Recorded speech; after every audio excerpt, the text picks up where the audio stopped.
আর এটা এই জন্যই চ্যালেঞ্জ করছি, পরিস্থিতি খুব একটা পক্ষে না, ভালো না, কষ্ট হচ্ছে, কিন্তু কিছু তো করার নাই। তিনটে সিটি হারানোর জায়গা আছে। যে আইপ্যাকটা আমাদের তৃণমূল দলের কাজ করছে না, ওরা বিজেপির কাজ করছে, সেইটাও একবার দেখলে ভালো হয়।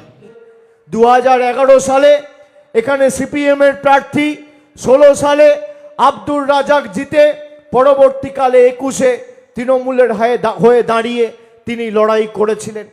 আমাদের কাছে কিছু তথ্য, কিছু অভিযোগ এলে আমরা দলীয় স্তরে ব্যবস্থা নিই। মানুষের যিনি প্রতিনিধিত্ব করবেন তাকে স্বচ্ছ হতে হবে, সর্বদা নিবেদিত প্রাণ হতে হবে। তাই এবার বাবরের মতো ঝকঝকে তরুণ যুবককে প্রার্থী করেছে তৃণমূল কংগ্রেস। এখানে তিনি বলার চেষ্টা করেছেন যে তিনি অস্বচ্ছ, মানে কথার অর্থটা যেটা আমি শুনেছি তাতে যে অস্বচ্ছ, তার সঙ্গে হয়তো দুর্নীতি যুক্ত আছে, যার জন্য একটা স্বচ্ছ ছেলেকে আমরা ঠিক করেছি। এইটাই খুব কষ্টদায়ক। উনি বলতে পারতেন যে উনি ছিলেন একটা টার্ম, 2 টার্ম বামফ্রন্টের সময় ছিলেন, আমি তো দীর্ঘদিন 43 বছর আমি পদে আছি। আর আমি কেন এটা নিয়ে সেন্টিমেন্ট এবং কষ্ট পেয়েছি এই জন্য আরও, যে আমি অস্বচ্ছতার বিরুদ্ধে আমি চিরদিন লড়াই করেছি। আমার জননী বিধানসভা মানে ডোমকলের মহকুমার মানুষ কিন্তু আমাকে চিনি, অনেকেই জানে। যার জন্যে আমি যেটার জন্য লড়াই করি সেটাই কিন্তু প্রকাশ্যে না জেনে না শুনে, অন্তত আমার নেতা অভিষেক ব্যানার্জি এইভাবে যে কথা বলা, সেটা খুবই দুঃখজনক।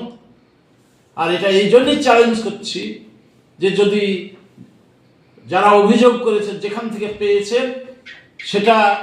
সেখান থেকে খোঁজ নিয়ে তারাই অস্বচ্ছ না কোথায় থেকে রিপোর্ট করবে সেইটা একবার বললে আমি খুশি হই এবং মানসিক দিক থেকে শান্তি পাই। এটাই বলতে চাচ্ছি। তিনটে সিটি হারানোর জায়গা আছে।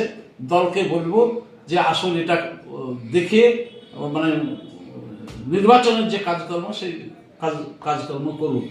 কিছু আমরা বলতে গেলেও মানে তখন বলবে যে এরাই ভোটের ক্ষতি করে দিয়েছে। যে আইপ্যাকটা আমাদের তৃণমূল দলের কাজ করছে না, ওরা বিজেপির কাজ করছে, সেইটাও একবার দেখলে ভালো হয়। মুর্শিদাবাদ, এবং আমার মনে হচ্ছে যে মুর্শিদাবাদ জেলাকে তো শেষ করছে একমাত্র আইপ্যাকের লোক, এবং তার মধ্যে সব থেকে টপ হচ্ছে মেহুলি।